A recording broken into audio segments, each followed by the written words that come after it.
Hello guys, welcome to technology with రాజు.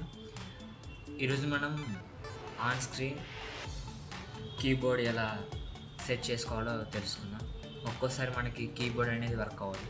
అప్పుడు మనం on screen కీబోర్డ్ని ఎలా సెట్ చేసుకోవాలో తెలుసుకుందాం.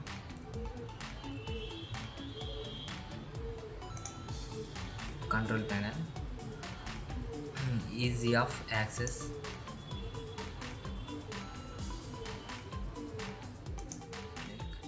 Always scan this section.